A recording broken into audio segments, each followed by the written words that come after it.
Good. Okay. Good afternoon. My name is Marion Dobbins, and I'm an intern with George Mason Folk Life Department. And I'm working for Congressman Gerald Connolly in his Northern Virginia Civil Rights Archive project. We're documenting the struggles and everyday heroes of the civil rights movement in Northern Virginia. All of the information obtained through this interview will be turned over to the Library of Congress, George Mason Folk Life Department, and the libraries of Prince William County and Fairfax County. I'm here today at Congressman Connolly's Prince William County District Office, and I will be interviewing Mrs. Baginise. Ms. Baginise, on behalf of Congressman Connolly, did I pronounce your last name right? Yes. Okay. On behalf of Congressman Gerald Connolly, the George Mason Folk Life Department, and the Library of Congress, I want to thank you for taking the time in allowing us to explore your memories regarding the civil rights movement. So, are you ready to get started? Yes, I'm ready. Sounds good. Why don't we start with you giving us your full name and your year of birth? My name is Joann S.M. Baginise, and my date of birth is 19 September 1936. And where were you born? I was born on the northern tip of the state of Louisiana, like 18 miles from the Texas border, in a place called Shreveport, Louisiana. Can you tell us a little bit about your family background? Let's start with, I think, your great-great-grandmother. Right. She was referred to as Mama Rose, and there have been 2 books written about Mama Rose and about her very, very interest in life. Mama Rose was had more than half a dozen children, and she had these children by a man whose name was Ben Ford. There were 2 brothers. Ben Ford is my great-grandfather. He looks a little bit like Abraham Lincoln, and he took real good care, from what I'm told, of both his families. His Caucasian family and his black family, and I'm a part of that family. So with you growing up in Louisiana, what was your family life like? Did your ancestors own property? What type of community did you grow up in?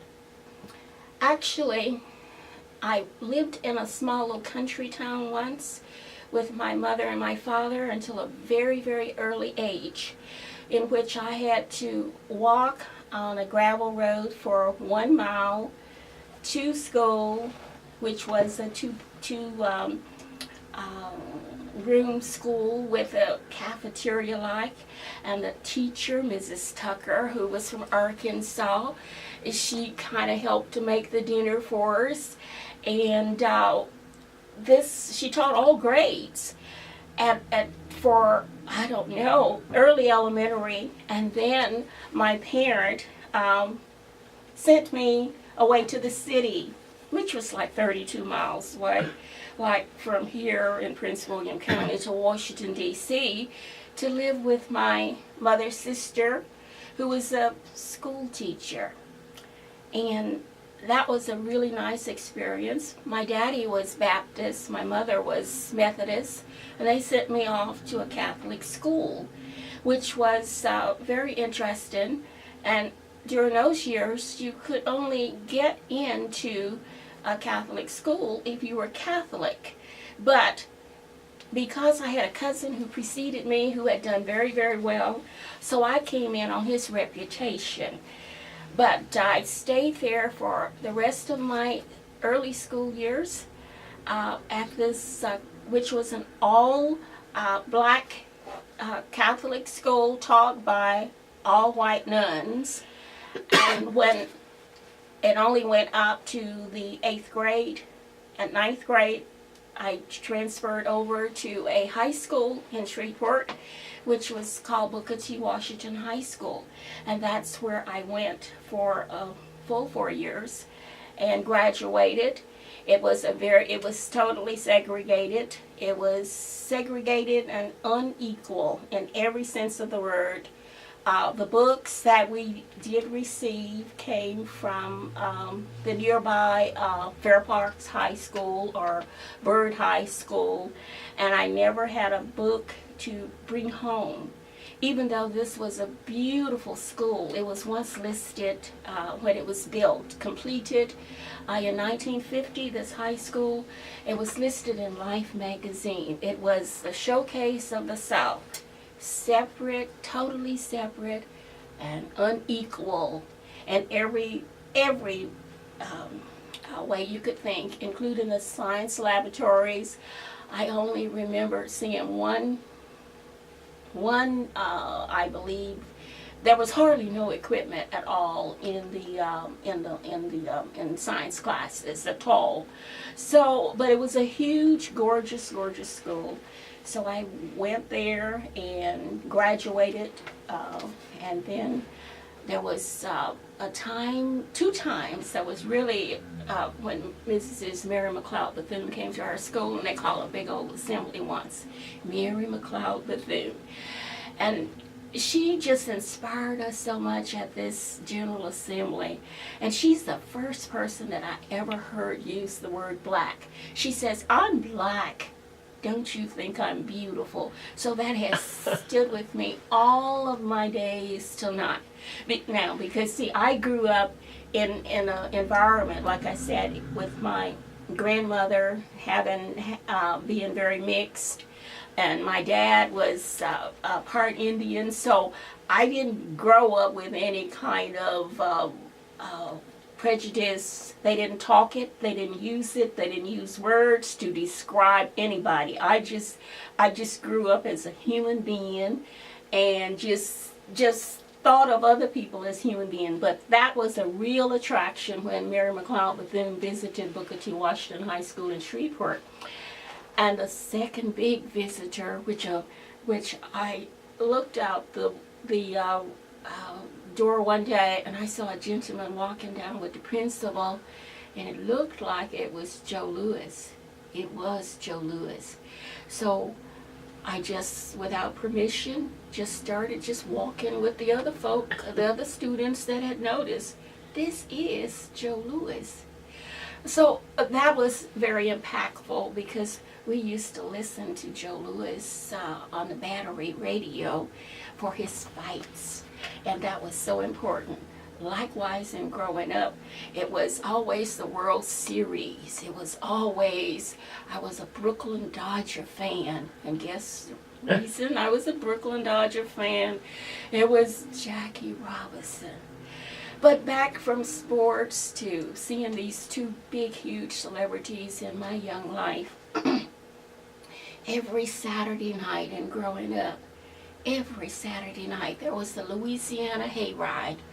It was, we couldn't go to the municipal auditorium in Shreveport. Everything was totally unequal and segregated. But we loved the Louisiana Hayride. It was about country musicians like Hank Williams and Red Sabine and all of these wonderful country artists. So I grew up with an appreciation of country music by some of the best.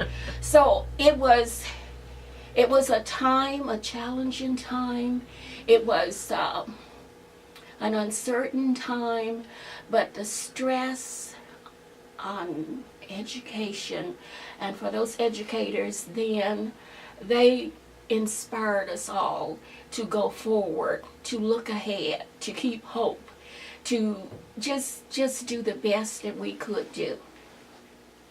And so let's talk a little bit about, you're talking about the leisure and being segregated. So the accommodations in Shreveport, can you talk a little bit about that? Of course. I can clearly remember the Strand Theater, which was downtown Shreveport, and we had to go in a separate entrance, and then that separate entrance would lead up to the balcony. So there were two theaters that we could go to, but you could not actually, they had a special ticket place on the side. You couldn't buy the tickets at the front entrance. They had another entrance for us. So yes, it was totally segregated. And I don't ever remember having had any popcorn, so the popcorn probably was not on that balcony area where I entered to go into the movie theater. And then later years, there was one black theater on Milam Street that someone else had, and that was really good for the community at large because we could go to our own theater. And I had an uncle named Sammy McCauley, and I don't know where and how he got the projector and the movies, but in the community sometimes, like, I guess you would go to somebody's house and watch video tapes of shows and things. He would show movies, and my cousin Sammy McCauley died a few years ago at 102 years old. So we made do with whatever we could, and we just kept moving forward, even though it was very, very difficult then. The superintendent, the mayor of the city, everything. We could go downtown, which I did, to Crest or H.F. Woolworth store. You could go there, and of course the counters, you couldn't dare sit or eat, but you could go and spend your dollars. But when it came to eating facilities or anything, or restaurants out in the city, or to hotels, or but people were trying to cry out and make a difference. And it was a complete apartheid situation in my growing up, totally, from first grade through 12th grade and then on to college. I